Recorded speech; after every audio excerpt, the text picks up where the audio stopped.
Hello दोस्तों, मैं मोनिका फिर आपके साथ। कल तो सोशल मीडिया पर अर्थ डे की धूम मची हुई थी, पर सोचने वाली बात है कि वास्तव में हम अपनी धरती के प्रति, अपने पर्यावरण के प्रति इतने संवेदनशील हैं? अर्थ डे हो या कोई भी डे, उसको मनाने का पर्पस यही होता है कि हम जागरूक हो जाएं। ये नहीं कि हम सिर्फ उस दिन के लिए ही जागरूक रहें, बल्कि यह है कि हम अपनी दिनचर्या में उन चीजों को शामिल करें।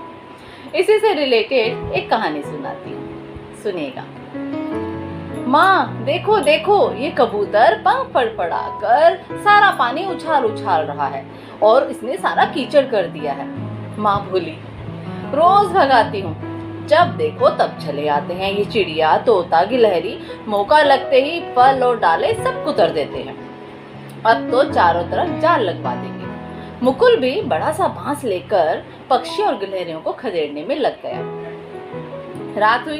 रात में जब मुकुल सोया तो उसे सपना आया। उसने देखा चिड़िया, गिलहरी, खरगोश, तोता, कौवा, ये सब उसके पास आए हुए हैं और उससे कह रहे हैं कि मुकुल, हमें तुमसे कोई बात करनी है। सपने में मुकुल ने सोचा कि अरे, इन सबको बोलना भी आता है। तब मुकुल को याद आया, हाँ, तोता तो हमारी तरह बोलता ही है, उसे हमारी भाषा आती है। तो मुकुल ने कहा, ठीक है, आओ बैठो। सभी रंग बिरंगे नन्हे नन्हे प्यारे प्यारे पंछी उसके आसपास आकर बैठ गए। मुकुल के मन में तो खुशी की लहरें उठ रही थी। उसे लगा खूब सुंदर सुंदर बहुत सारे खिलौने उसके पास इकट्ठे हो गए हैं। उसने सोचा, कितने प्यारे खिलौने हैं। लेकिन उसे आश्चर्य भी हो रहा था थोड़ा सा। तभी तोता आगे आया और उससे बोला कि मुकुल, एक बात बताओ, तुम इंसान हम लोगों से क्या चाहते हो? क्या हम नहीं रहे यहाँ पर? मुकुल बोला, नहीं नहीं, रहो आप लोग, हमने कब मना किया, लेकिन आराम से रहो ना, हमारी जगह पर गड़बड़ मत किया करो। तोता बोला, तुम्हारी जगह? तुम्हारी जगह कौन सी है? मुकुल बोला, यही जहाँ हम रहते हैं। 5 साल में हमने यहाँ पर कितना अच्छा कर लिया है और तुम लोग समझते ही नहीं। तोता बोला, तुम लोगों को आए हुए तो 5 ही साल हुए हैं, लेकिन पहले हजारों सालों से हम लोग यहाँ पे रह रहे हैं और तुम लोगों ने हमें भगाकर सारे इसको अपने कब्जे में कर लिया है। यहाँ पहले खूब सारे पेड़ थे, दूर दूर खुला आसमान था, धूप, हवा, पानी, सब कुछ यहाँ पर था, किसी चीज की कमी नहीं थी। और ये सारी जगह आपकी कैसे हो गई? मुकुल बोला कि पापा ने एक बड़ी सी कोठी बनवाई है ना रहने के लिए। तोता बोला, वाह, हम सबको उजाड़ दिया, अब हम लोग तो तुमसे लड़ भी नहीं सकते हैं, और तुम लोगों ने यहाँ के पेड़ भी कटवा दिए, हमारे घोंसले तोड़ फोड़ कर दिए, हमारे अंडे बच्चे निकाल कर फेंक दिए, ना हमारे रहने लायक जगह है, ना खाने को फल है। हम तो आप लोगों से कुछ चाहते भी नहीं है, ना हमें कपड़े चाहिए, ना हमें बड़े बड़े घर चाहिए, ना सामान तो बिल्कुल नहीं चाहिए। तभी छोटी सी गिल्लो बोली, हम तो धरती के खिलौने हैं, सबको खुश रखते हैं, आप लोगों ने सब कुछ छीन लिया, सबके हिस्से का खुद ही समेट लिया। मुकुल बोला, वो कैसे? तभी गुरैया फुदक कर आई और कहने लगी, हमने छोटे छोटे मोखों में अपना घोंसला बनाया था और तुम्हारे आंगन में खेलने में हमें बहुत अच्छा लगता था, लेकिन तुम लोगों ने जगह जगह जाली और तार लगा लिए हैं। मुकुल बोला, हाँ, माँ कहती है कि तुम लोग खूब कूड़ा करकट और तिनके फैलाती हो।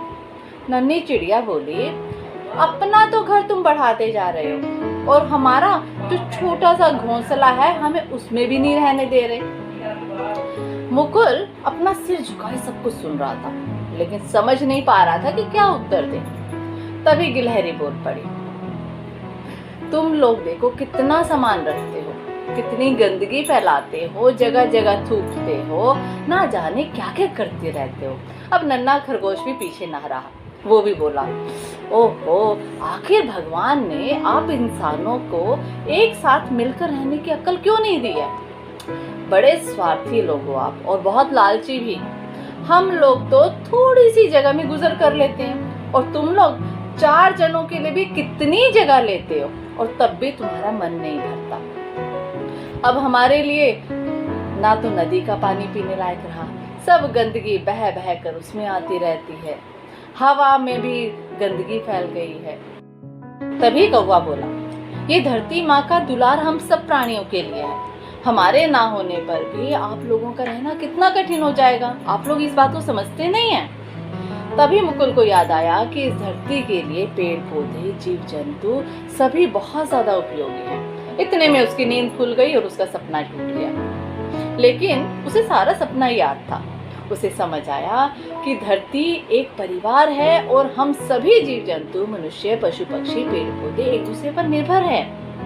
उसने सोचा और मनन किया कि मैं इस धरती के लिए कुछ न कुछ जरूर करूंगा, जिससे यहाँ का जीवन सुखी हो सके और इन प्यारे प्यारे पंछी रूपी खिलौनों से हमेशा ये धरती सजी रहे।